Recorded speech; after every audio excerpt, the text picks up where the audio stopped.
नमस्कार साथियों, साल 2026 की शुरुआत हो चुकी है और 26 में कितने युद्ध हो सकते हैं इसकी चर्चा आप और हम कर रहे हैं। मैं बाबा वेंगा बनने का प्रयास नहीं कर रहा हूं, लेकिन वेंगा के बारे में बताऊंगा जरूर। क्यों बताऊंगा, उसका कारण है क्योंकि उनकी कई भविष्यवाणियां अब तक एग्जीक्यूट होती आई हैं। ये कौन है इस पर भी चर्चा करेंगे, लेकिन इस साल कौन से बड़े युद्ध ऐसे हैं जो बिल्कुल मुहाने पर खड़े हैं और इग्नाइट हो सकते हैं। आप कहेंगे हमें तो केवल रशिया यूक्रेन ही होता दिख रहा है। तो क्या आपने कभी कल्पना की थी भारत पाकिस्तान ऑपरेशन सिंदूर के नाम पर लड़ लेंगे और उसका नुकसान वैश्विक रूप से इतना होगा? क्या आपने कभी सोचा था कि इजराइल फिलिस्तीन के बीच में या हमास का आतंकी हमला ऐसा हो जाएगा और इतना भीषण तरीके से आगे बढ़ेगा?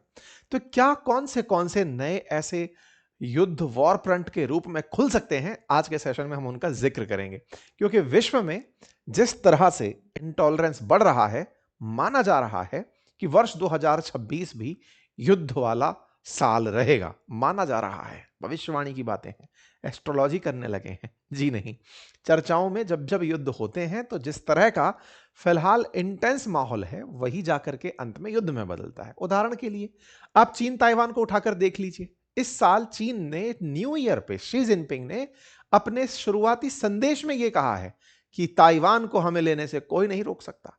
तो भैया, जब तुम इतना जिम्मेदारी से ये बात बोल रहे हो कि ताइवान तो अब हमारा होके ही रहेगा, इसका मतलब ये बयानबाजी तो आगे जाकर युद्ध में बदलेंगी हैं। आज अगर भारत ये कहता है कि पीओके भारत का होगा, इसका मतलब हमारे उद्देश्य में है ना। कभी तो हमने ये भी बोला था ना कि कश्मीर से 370 हटेगा। कभी हमने ये भी बोला था कि पाकिस्तान के अंदर आतंकवाद खत्म होगा। ये सब काम करने के नाम पर ही तो हमने ऑपरेशन सिंदूर में उनको मारा था। अब पीओके की बारी है। तो ये सारी चीजें जो आप बयान में बोलते हैं, ये भविष्य के लक्ष्य तो हैं। आप पहले अनाउंस करते हैं, फिर उन्हें मैनिफेस्ट करते हैं, फिर उनका एग्जीक्यूशन करते हैं। बिल्कुल वैसे ही जैसे थाईलैंड कंबोडिया लड़ लेंगे, पता थोड़ी था, लड़ लिए। पता था कि ये दोनों लोग किसी बात को लेकर के झगड़ते तो रहते हैं, बयानबाजी चलती रहती है, लेकिन एक दूसरे के लोगों को मार देंगे, ये तो सब देखने लायक है। खैर चलिए, फिलहाल के लिए तमाम युद्ध हैं विश्व के अंदर, लगभग 10 युद्ध की आहट है। तो क्या इन्हें विश्व युद्ध कह दिया जाए? देखिए, विश्व युद्ध का मतलब होता है जब दुनिया धड़ों में बढ़ जाए। फिलहाल के लिए जितने भी युद्ध हैं वो टू पार्टी युद्ध चल रहे हैं। जैसे भारत पाकिस्तान के बीच जो हुआ, उसमें अमेरिका भी कूद पड़ा तो चाइना भी कूद पड़ा। दोनों अपने अपनी तरफ से कूद पड़े। रशिया कह रहा है हम कहां खड़े थे। मतलब धड़े नहीं बन पा रहे हैं, और जब तक धड़े ना बने विश्व युद्ध की कहानी निकल कर नहीं आती। विश्व युद्ध होता है जैसे मान लीजिए यूक्रेन के केस में हुआ। यूक्रेन के केस में पूरा की पूरा पश्चिम एक साथ यूक्रेन के साथ आके खड़ा हो जाता, बाकी दुनिया रूस के साथ आकर खड़ी हो जाती। कोई ऐसा देश होता ही नहीं जो गुटबाजी का हिस्सा नहीं होता, विश्व युद्ध की संज्ञा में उसको शामिल कर लिया जाता। सेकेंड वर्ल्ड वॉर को वर्ल्ड वॉर भी इसलिए कहा गया ना, क्योंकि उस समय ब्रिटेन लगभग दुनिया के 2/3 हिस्से पर तो अपना किसी ना किसी तरीके से कंट्रोल कर ही रहा था। अगर ब्रिटेन युद्ध में है तो लगभग पूरा विश्व युद्ध में है। तो इस तरीके से वो विश्व युद्ध बना था। तो जब भारत उपनिवेश था, उस समय पर प्रथम विश्व युद्ध, द्वितीय विश्व युद्ध में विश्व इन्वॉल्व था, क्योंकि ब्रिटेन का राज था दुनिया भर के देशों पर। सूर्य उदय से लेकर सूर्यास्त तक के देश तो सारे ब्रिटेन के अंडर में थे। तो ऐसे में वो युद्ध विश्व युद्ध बने थे। तो क्या विश्व युद्ध 3 हो पाएगा? यह कहना बड़ा मुश्किल है, क्योंकि अब हर फैक्शन का अपना अपना हित है। जैसे भारत रशिया यूक्रेन के केस में यूक्रेन को भी शांति की अपील करता है, रूस को भी कर देता है। इसी तरह से इजराइल फिलिस्तीन या इजराइल हमास में, हमास के लिए हम फिलिस्तीन से बात कर ले रहे हैं, उधर इजराइल से बात कर ले रहे हैं। तो देश अब पूरी तरह से किसी एक के साथ नहीं है। बिल्कुल वैसे ही जैसे भारत चीन के मामले में रशिया हमारे साथ भी खड़ा है तो चाइना के साथ भी खड़ा है। तो गुटबाजी अब जो है ना, वो अपने अपने हितों पर टिक करके आ गई हैं। खैर चलिए, 2026 में क्या क्या हो सकता है विश्व को लेकर के, उस पर कुछ भविष्यवाणियां भी हैं जिनका जिक्र इतिहास से निकल कर आता रहा है। एक भविष्यवाणी नास्त्रेदमस की है, बाबा वेंगा की है, जिन्होंने कभी ना कभी लेकर के विश्व में कुछ बड़ी भविष्यवाणियां की हैं। बाबा वेंगा, नाम बाबा से लगता है कि कोई पुरुष रहे होंगे, असल में एक महिला थी जिनका नाम था वेंजेलिया पांडेवा गुस्तेरोवा। ये एक बार किसी बवंडर में फंस गई थी। धुआं का जो बवंडर नहीं चलता है, उसमें फंसने के बाद इनकी आंखों की रोशनी चली गई, और उसके बाद से ये लोगों को भविष्य बताने लगी। इनकी बंद आंखों से इन्होंने दुनिया में जो जो देखा वो घटित हुआ। लोग इनसे मिलने आते थे, पूछने आते थे, और द्वितीय विश्व युद्ध के समय तो ये काफी ज्यादा प्रासंगिक हो गई थी। इतनी प्रासंगिक हुई कि इन्होंने बहुत सी चीजें, जैसे सेकेंड वर्ल्ड वॉर का होना, कौन जीतेगा, सोवियत संघ का विघटन कैसे होगा, चेरनोबिल हादसा, स्टालिन की मौत कब होगी, जॉर्ज जार बोरिस तृतीय की मौत कब होगी, मतलब अपनी खुद की मौत कब होगी, रूसी पनडुब्बी कुर्स्क डूब जाएगी, राजकुमारी डायना की मृत्यु हो जाएगी, 9/11 का हमला अमेरिका पे होगा। ये सब बातें इन्होंने उसी समय पर सोच सोच करके ही बता दी थी। जबकि खुद 1996 में मरी, इन्होंने दुनिया की बहुत सी घटनाओं को, यानी जिस समय मरी उससे भी आगे की घटनाओं को इन्होंने प्रिडिक्ट कर दिया था। बराक ओबामा अमेरिका के राष्ट्रपति बनेंगे ये बोल चुकी थी। अब बराक ओबामा का नाम नहीं लिया था, लेकिन एक अफ्रीकी अमेरिकी व्यक्ति बनेगा ये बता चुकी थी। ऐसे ही 9/11 का हमला होगा बता चुकी थी। तो बाबा वेंगा की भी टिप्पणियां, जो कि महिला थी, मैं फिर से बार बार बोल रहा हूं, लेकिन बाबा वेंगा के नाम से जानी जाती हैं, उनकी टिप्पणियां भी 2026 को लेकर कुछ ऐसी ही हैं कि लोगों के अंदर आर्थिक मंदी आएगी, लोग झगड़ेंगे, पूर्व में बहुत बड़ा युद्ध होगा। लेकिन हमें जो दिखाई दे रहा है 2026, उसकी उनकी भविष्यवाणियों से अलग मैं जो समझ पा रहा हूं वो ये कि 2026 में चूंकि एआई का दौर आ रहा है, संसाधनों का सकेंद्रीकरण होने लगेगा, पावरफुल लोग और पावरफुल होंगे, क्योंकि अल्टीमेटली अमेरिका में जिस तरह से टेक्नोलॉजी तेजी से इंक्रीज होती जा रही है और टेक्नोलॉजी में एआई ने आकर के एकदम एक नया छलांग लगा दिया है, हो सकता है बहुत सारे देश जॉब संकट से गुजरने लगे। जिस तरह से बिजली को लेकर के, लिथियम आयन बैटरी को लेकर के, रेयर अर्थ मिनरल्स को लेकर के, मैग्नेट्स को लेकर के बवाल चल रहा है, ये सब चीजें आने वाले समय में बहुत से संभावनाओं को जन्म देती हैं। जैसे अभी रिसेंटली पुतिन के ऊपर हमला यूक्रेन ने किया, सोचकर देखिए कि अगर ये हमला वाकई में पुतिन ने स्वीकार लिया होता कि तुमने हमला किया है और हम इसका बदला लेंगे, तो कुछ दसों दशा कुछ और देखने को मिलती। खैर चलिए, फिलहाल के लिए हम चर्चा करते हैं एक एक करके कौन से युद्ध संभावित हैं। क्या भारत पाकिस्तान इस बार फिर से हो सकता है? देखो, दोनों देशों के बीच में अमेरिका का मानना है कि ये 2026 में भी एक बार झगड़ेंगे जरूर भारत पाकिस्तान को लेके। इसके पीछे का बड़ा कारण है और वो आप जानते हैं कि पाकिस्तान अपनी हरकतों से बाज नहीं आ सकता। हरकत क्या है? भारत के अंदर आतंक प्रायोजित करना। भारत ने यह कह रखा है कि भारत में हुआ कोई भी आतंकी हमला पाकिस्तान द्वारा प्रायोजित माना जाएगा। जैसे भारत ने अभी, जब भारत के अंदर लाल किले पर वो हुआ था, व्हाइट कॉलर टेररिज्म, एक उमर नाम का आतंकी निकल कर आया, उसने खुद को गाड़ी में उड़ा लिया, तो उस समय पर हमने बहुत देर बाद यह बोला कि यह आतंकी हमला था। दूसरा, हमने आतंकी हमले का जो नेटवर्क निकाला वो कश्मीर से बाहर निकाल के लाए। हम उसमें पाकिस्तान के कनेक्शन को सबसे एंड में जोड़े। पहले क्या होता था, कोई आतंकी हमला हुआ तुरंत ये पाकिस्तान ने कराया, पाकिस्तान में होता था बोल उन्होंने कहा बोल भारत ने कराया। भारत इस बार पूरी तरह जिम्मेदारी से इस तरह से चल रहा है कि अगर कोई आतंकी हमला हो रहा है तो उस आतंकी हमले पर जो प्रतिक्रियाएं आएंगी वो तय कर देंगे कि भारत पाकिस्तान से उलझेगा ही उलझेगा। पाकिस्तान मानेगा नहीं, भारत में आतंकी हमले ना हो, ये तो उसके बैठे हुए आकाओं को बर्दाश्त ही ना हो। और ऐसा होगा तो वर्तमान जो सरकार है वो तो पहले ही लेके बैठी हुई कि ऑपरेशन सिंदूर जारी है, तो फिर से इनके यहाँ पे गोले बरसेंगे। तो भारत पाकिस्तान तो फिर एक बार 2026 में होगा। ये तो कन्फ्लिक्ट है जिसे दुनिया देखना चाहती है और अमेरिका का खुद मानना है, और हम सब की तैयारियां उसी लेवल पर चल रही हैं कि हाँ ऐसा होगा। दूसरा जो होगा वो क्या है, अफगानिस्तान और पाकिस्तान आपस में फिर लड़ेंगे। क्यों लड़ेंगे? क्योंकि कहीं ना कहीं पाकिस्तान अमेरिका को बगराम एयरबेस के लिए खुश करना चाहता है कि देखो तालिबान पर मैंने दबाव बना दिया है।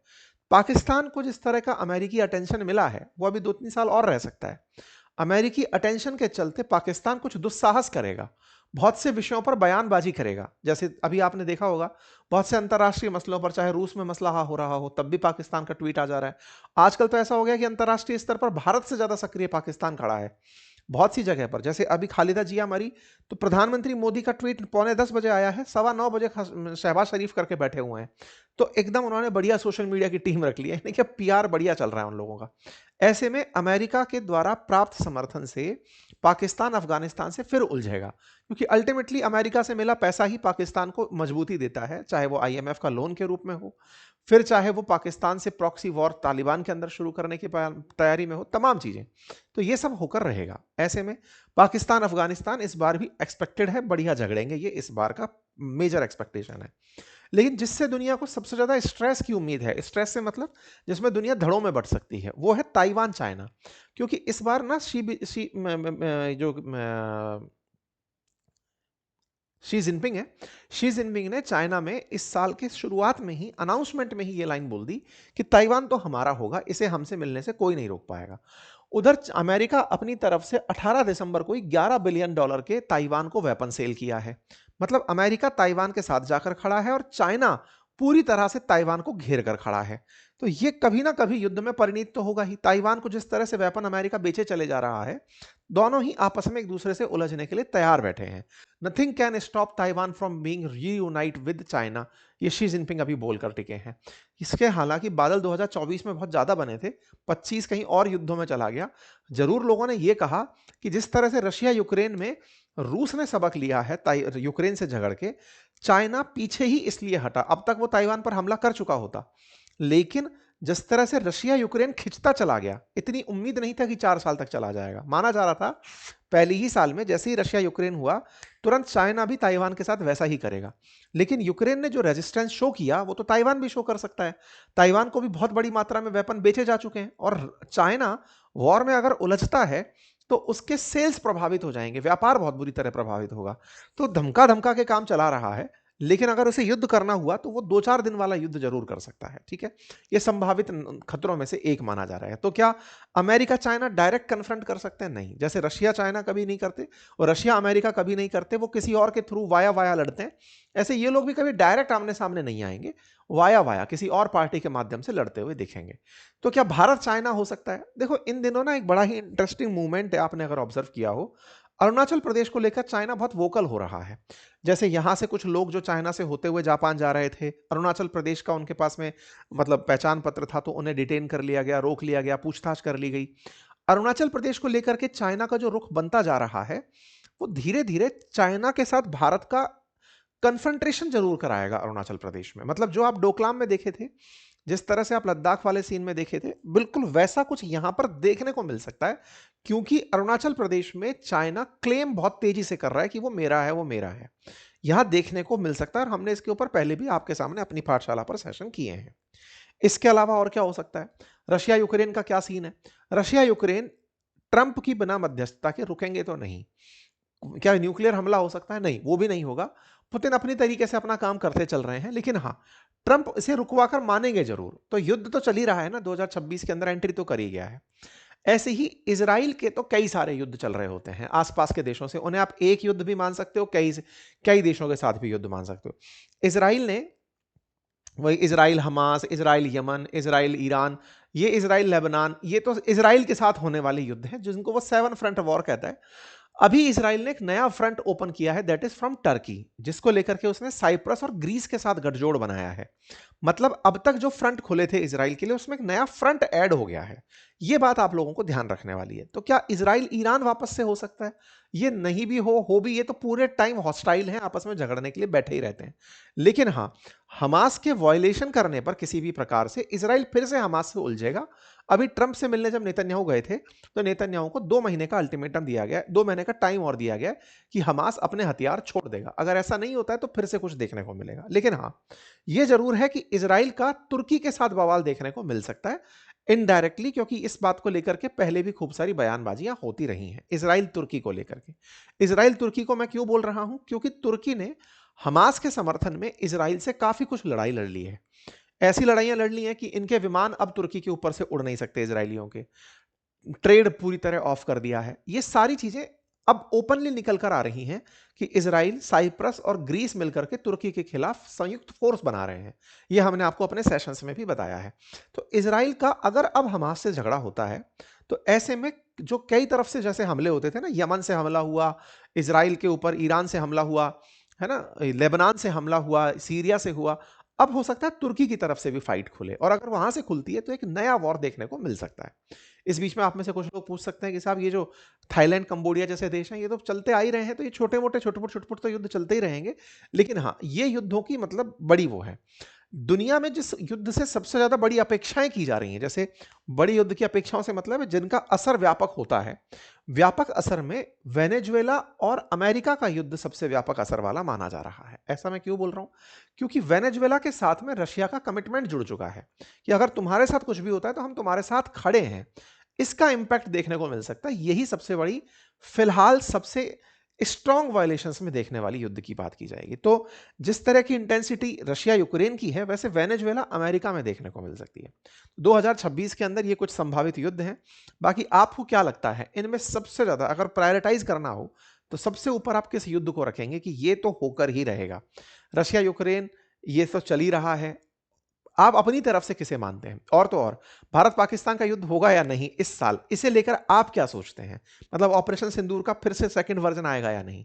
जरूर अपना कमेंट में जवाब दीजिएगा। फिलहाल के लिए इतना ही, और हाँ, न्यू ईयर की आपको फिर से बहुत सारी शुभकामनाएं। हम तो शांति की ही कल्पना करते हैं और अनुमान लगाते हैं कि दुनिया दुनिया में वैश्विक शांति होगी। आप निरंतर ग्रोथ करते रहें 2026 में, ये हमारी आपके लिए शुभकामनाएं हैं। और हाँ, जो ईयर एंड सेल थी वो हमने 2 दिन और बढ़ाई थी। आज उसका सेकंड जो दिन है वो आखिरी दिन है, क्योंकि बहुत सारे साथियों ने ईयर एंड सेल में कहा था कि हमें न्यू ईयर पे अपने कोर्सेज परचेज करने हैं। इसीलिए आज हमने मध्य रात्रि तक अपने सारे कोर्सेज, अपनी पाठशाला एप्लीकेशन, फिर चाहे RAS, BPSC, GS फाउंडेशन, हमारे नोट्स, उन सबको आपके लिए ओपन करके रखा हुआ है। आप उन्हें एक्सेस कर सकते हैं। Thank you so much.